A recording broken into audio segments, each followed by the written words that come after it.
Hi there, I'm Lance, and this is Love to Hate, where we help gamers find great games to play with non-gamers. And in this video, I'm going to give you a preview and playthrough of A Nice Cuppa from Button Shy Games.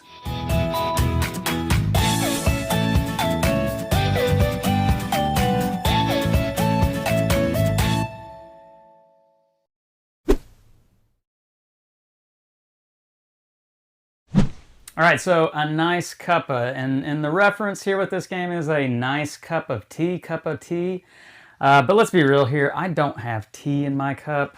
I've got coffee, decaf at that because I'm old. But with this game, nevertheless, I've got it out here on the table. I'm going to show you guys how this one plays, and then I'll come back and share my thoughts on it. So what we've got here with this game, you got a line of cards right here that are going to represent the different steps of putting together a cup of tea. From getting your tea, selecting your tea step 1 here, to boiling water, to selecting your favorite mug, pouring it in, steeping the tea bags, and adding milk, sugar, sip, and enjoy. So you've got the 7 different steps here. Now obviously they're all out of order. It's my hope to try to get these in order, 1 on this side, 7 on this side. These cards that are face down right here, these are going to be the distractions, the things that come up throughout life that just sort of get in the way, like finances, your daily commute, having to do laundry, politics, all sorts of things. Now I've got 7 out here, but the game does come with more, 10 to be exact, so you're not going to use all 10, you'll only use 7. I do want to point out this is prototype, so what you see out here may change once it's released from crowdfunding. That being said, also go ahead and make sure to check out that link down below in the description of the video after you watch it, and it'll take you to the campaign page where you can get all those details. There is a nice little player aid here that tells me the turn reference, how to play the game, and then on the back how to score it. Now, what is my goal? What am I trying to do? Well, I'm going to flip over one of these face down cards every round, and then they're going to have actions on them, and they're going to just jack with this line of cards here. They're going to really mess it up. And we're going to activate each of these distraction cards from left to right that are already face up. And so that'll move these cards around. After we do that, any of the face up cards that are here, the cards that are directly above them, we're going to flip those over. So this is the focused side of the cards. As you can see, they're full color. The numbers are in gray. On the distracted side of these cards, it's going to be kind of, the color is kind of sucked out of the picture, and the number is lit up in red, and that's the distracted side. We don't want this side. It's still going to give us 1 point if we can have it on this side, but the other side's going to give us 2 points, so it's better to have it on this side. But if we are able to take distracted cards and flip them back over, and they're above face up worry cards down here, that's what these cards are, the worry cards, then we get to remove those out, and that's great because these are negative points. We want to try to get these out of the way, and we want the numbers to be in order. I'll explain scoring when we get to that. I'm going to go ahead and have a drink of coffee. All right, now I'm ready to go.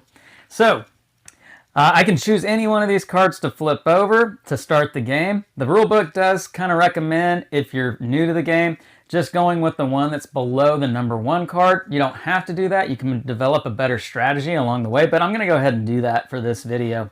So I'm flipping this card over right here. Aging. Oh gosh, don't I feel that one. Okay, so each card again represents something that you have to worry about in life. Obstacles, difficulties, and aging is definitely one of them. So the action on aging, swap a pair with another pair. A pair are any 2 cards that are adjacent to each other somewhere in this line.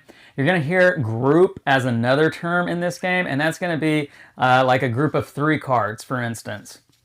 So I need to switch any pair of cards with another pair of cards somewhere in this line. And taking a look at the numbers here, I don't want to move 7 and 6. Those are kind of good where they're at. I think I'm going to move 5 and 1 and 4 and 3. So we're going to move these 2 pairs here, swapping their spots in the line, keeping their orientation exactly as it was. So we've done aging. Now we flip over, face any cards that are above face-up worry cards. So, for instance, select favorite mug number 3. We're going to flip it over to its distracted side. That's bad. We don't want to do that. Now, at the end of doing all of that, if there were any cards over here in the top line that were on their non-distracted side, so the ones right here that look great, and the 7 and 6 at the end, and if they were above any face-up worry cards, then we could remove those face-up worry cards, but as it is, this distracted card is above it, so we can't remove it. The last thing you can do on a turn, and it is optional, you don't have to do this, is you can swap adjacent cards. And so I'm going to go ahead and do that, swapping 7 and 6 here.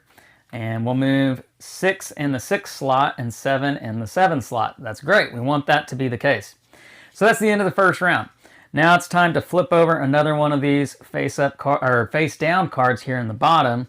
And I'm just going to stick with the 1 here.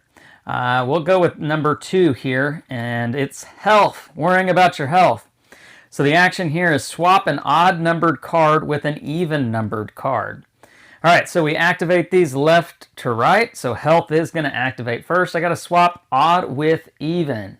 Let's see, where can I do this? I think, let's keep it simple. Let's swap 3 and 4 here. That is swapping an odd with an even. Now we got to do aging. Swap a pair with another pair. All right, so now ultimately I want to try to get a distracted card on top of one of these 2 worry cards. So that being the case, this is going to jack with the line here, but we want distracted cards on top of worry cards. So I'm going to move 3 and 4 with 1 and 2. And now that we've done that, we flip over cards that are above face-up worry cards. So number 3, select favorite mug. That's going to flip over back to its non-distracted side, its focused side. And number 2, boil water, is going to become distracted. And then we take a look, are there any focus cards on top of worry cards? Yes, there are. 3 is focused, it's on top of health, so we can remove health out of the line. That is 1 worry card out of the way. The last thing I can do is I can swap 2 adjacent cards. I'm going to do that. I'm going to move 1 and 4, getting 1 closer to the front of the line, and 4 is in the correct spot. You know what? I'm going to keep going with the 1 game here. I'm going to flip over the card underneath 1 again, and that's academic. All right, so academic says move a group of 3 to another spot in the line. So this is a group here. I need coffee before I keep going further. All right, so activating left to right, academic is going to activate first. Move a group of 3. I am thinking, let's move these 3 here. So we're going to move these 3 up out of the line. We'll slide these 2 all the way down to the end. We'll move the 3. I messed my line up. There we go. All right, so we've done that. Now I need to activate aging. And again, aging is swapping a pair with another pair. I really don't want to move this 2, and if I do move the 2, I'm going to move it on top of aging because 2's distracted, and I want to get it focused again. So I either want 2 to stay where it is or move it there. I could move it, and it would be on top of aging. I think that's not a bad idea. So I'm going to move 4 and 2 here. We're going to move that up, and I'm going to swap it with 5 and 3. Again, they have to keep their orientation. So 5 and 3, and then 4 and 2. I like that. And then the last, or not the last thing, but the second to last thing we're going to do, we're going to flip over number 3. Again, select favorite mug. It becomes distracted again because it's above academic. Aging, we're going to flip over boil water, number 2. And because it has become focused again, we get to remove aging out of the equation. So aging can go away. Wouldn't that be great? Aging can go away. All right, last thing I can do is I can swap any 2 adjacent cards, and I think we're going to move 4 and 2. We're going to do that. All right, end of the round. I'm going to keep with the 1 game. I'm going to flip over this front card right here. Technology, something to worry about there. Now, technology is maybe, in my opinion, probably the most complicated card in the game. There's one other one. If it comes up, I'll point it out. But this one says swap a pair with a single card to the left or right of that pair. So in other words, I got to take 2 cards and move it with 1 card either to the left or 1 to the right, and swap their spots. Technology is going to activate first, and let's see. How do I want to do this? I'm thinking, I don't want to move 1 and 7. Those are great. I'm thinking about moving 5 and 3 with 2. So let's do that. 5 and 3 with 2. So I have done technology. Next, we're going to do academic. And so academic, again, move a group of 3 to another spot in the line. And I want to get 3 on top of one of these cards, but I don't want to move 1 necessarily. 1's going to become distracted here in a second. I'm going to move these 3 right here, 5, 3, and 4 with 2. So we're going to slide 5, 3, and 4. They moved 1 spot over, and we're moving 2 to the end of that line. And now I know my numbers are completely messed up, but I've got 3 above academic, and that's what I wanted. So we're going to now flip over, select T, step number 1, to its distracted side because it's above technology. And we're going to flip over 3, select favorite mug because it's on top of academic. I feel like this card's flipped over every round. I can't figure out what kind of mug I want, evidently. All right, we're going to get rid of academic because it is above a focused card. And now I can swap 2 cards. And yeah, we're going to do that. I'm going to swap 3 and 5, getting 5 a little bit closer to where it needs to be. Okay, I can't flip over the card underneath 1. I got to go with a different card. I'm going to go with the one on the far end here, 7, and existential. All right, so existential says choose the leftmost or rightmost pair in the line. Swap the cards of that pair. So either picking the 2 down here and swapping those 2, or the 2 down here and swapping those 2. That's kind of what existential does. But first, we got to do technology again. So swap a pair with a single card to the left or right of that pair. I am thinking that it makes some sense to swap 5 and 4 with 2, and then we need to do existential, and I don't want to move 1. I want 1 to stay where it's at, so I'm going to choose the pair at the end of the line, the rightmost pair, and swap the cards of that pair. So that's just moving them 1 spot out of place, 7 and 6. And then we're going to flip over cards above worry cards. So technology, we'll flip over, select T, we become focused again, and because of that, we'll be able to remove technology here in a second. Step 6, add milk and sugar. We're going to flip that over to become distracted. And now we do get to remove technology, and that can go away. And last thing we can do is swap 2 adjacent cards. And I don't, even though we need to get those swapped back out, I do want to keep 6 and 7, well, maybe I don't. Maybe I don't want to because existential is going to activate again. So yeah, let's go ahead and do that because 6 is going to move back over there here in just a second if I keep it where it's at currently. And we'll leave it like that. So to recap, I've got 1, 3, 2, 5, 4, 6, and 7. The idea here is that I absolutely need as many cards as I can to be in the correct order because starting with wherever your 1 card is, you want to go as far as you can in order from that point forward. So currently, I've only got 1 card in its right order because everything after that doesn't matter. I got to have 1, then 2, then 3, and then so on and so forth. So we got to get some cards in order here. We're going to flip over number 5 card here, Steep, which is financial. It says move a pair to another spot in the line. And we are going to activate that first. And what to do. Okay, I am going to move 2 and 5 to this spot here. And we've got 1, 2, 5, 3, 4, 6, 7. That's a little bit better. And then we're going to activate existential again. And I'm going to do the same thing I did on the previous turn. We're going to swap 6 and 7, the far rightmost pair, swapping the 2 cards there. So we've done our 2, And we're going to flip over 3 again. Select favorite mug, becomes distracted because it's above financial.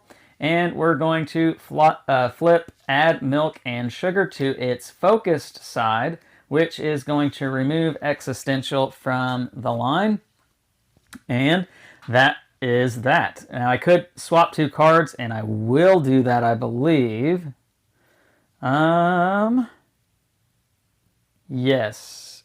I'm going to do these. No, I can't make up my mind. I'm going to play it safe. I'm going to go 1, 2, 3, 5. Even though that is putting a focus card on top of a worry card. Now, I've only got one choice here. I've got to go with this card here. It's my last face down worry card, Commute. Swap any 2 cards that are not a pair, meaning they cannot be adjacent to each other. So there's got to be a card in between the 2. But first, we're going to do financial, move a pair to another spot in the line. And darn it. Now I'm regretting having done what I did. Let's see. We're going to do this. I am going to move 4 and 7 to here. 4 and 7 are going to go there. And now Commute, swap any 2 cards that are not a pair. I'm going to swap 7 and 6. So 6 is going to go there. 7 is going to go there. Now, unfortunately, I don't have any non-focused distracted cards on top of worry cards, because that would help me get rid of the worry cards. So I'm not going to be able to remove any worry cards. I'm going to create more distractions in my line, 4 and 5 to be exact. But I've got almost all the cards in the correct order. Now, I flipped over all of the face down worry cards, so I get one last turn, and basically I do the same thing all over again. I just don't flip up a face down worry card because I don't have any of those. So we are going to, and I could, at the end of this turn, before I get to that last turn, I could, again, move 2 adjacent cards, swapping them. But I don't think I'm going to do that. I think I'm going to leave it the way it is, because I've got an idea, I think, of what I want to do here. But let me think. Maybe I should. Yeah, okay, I am going to do that. I'm going to swap 5 and 6. I'm going to get it in the correct line. All right, so now I've got to play out the cards one more time. So financial, move a pair to another spot in the line. And I'm going to move 4 and 5 to where 6 is. And now I'm going to do Commute. And I'm going to swap 5 and 6. And we're going to flip over these cards so I get one more focused card, but I lose one focused card. And I do get to remove financial out of the game. And lastly, I can swap 2 adjacent cards, and I will swap 4 and 5. Which, what that leaves me with, are all the cards are in correct order. 1, 2, 3, 4, 5, 6, and 7. Which is fantastic. That's exactly what you want. Unfortunately, I do have one worry card left over. That ends the game. So now we're ready for scoring.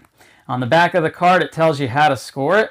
You're going to get 2 points for every focused T card. That's the ones that have the color side. So that's 2 points, that's 2 points, that's 2 points, and that's 2 points. You get 1 point for every distracted T card. So 3, 4, and 6 are going to be distracted, and you lose a point for any worry cards that you still have left in the game. So adding this up, that's 2, 4, 5, 6, 8, 9, and 11, but I lose a point. So my final score is 10.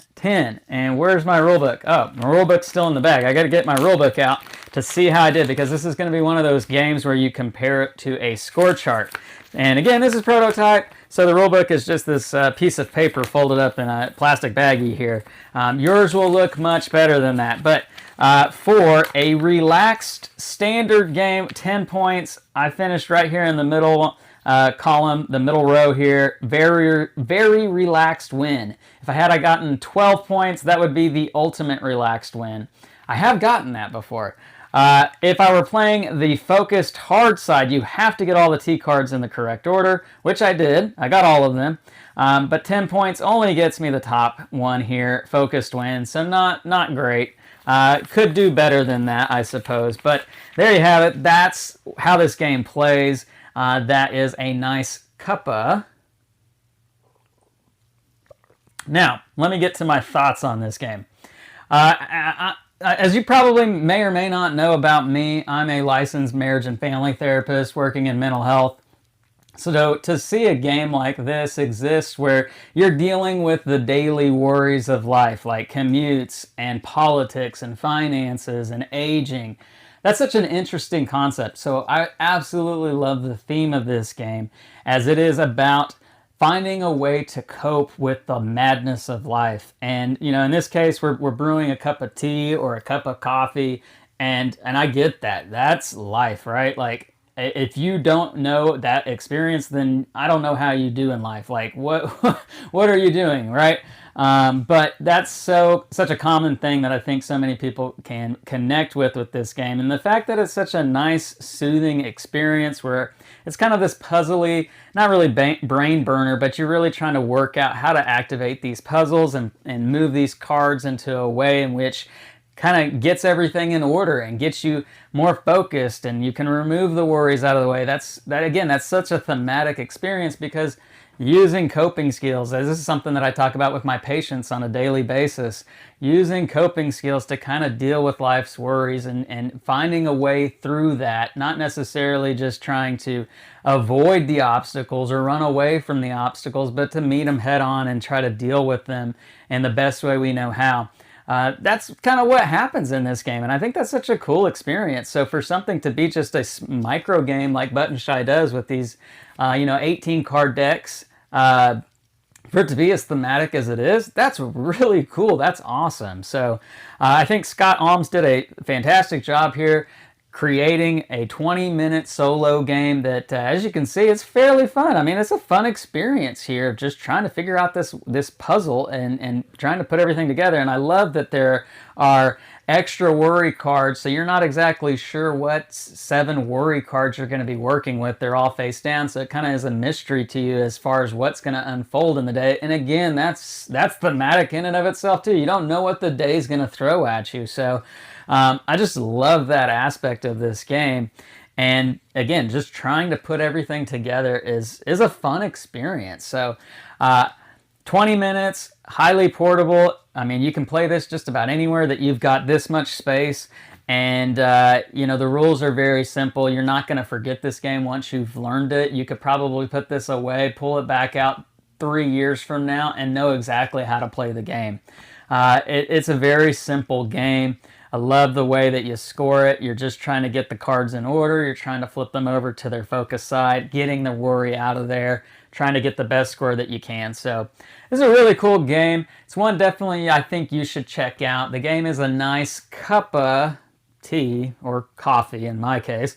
It is from Button Shy Games and Scott Almes, and again, it's coming to crowdfunding, so make sure to check out the link down below in the description of this video now that you've watched it. While you're down there, make sure to leave some comments and let me know what you think about A Nice Cuppa and what you think about Button Shy Games. If you like this video, please, please, please hit the thumbs up, subscribe to the channel, and hit the bell icon to be notified of all of our great new content. I'm Lance, and this is Love to Hate, where we try to bridge the gap between gamers and non-gamers. We'll catch you next time.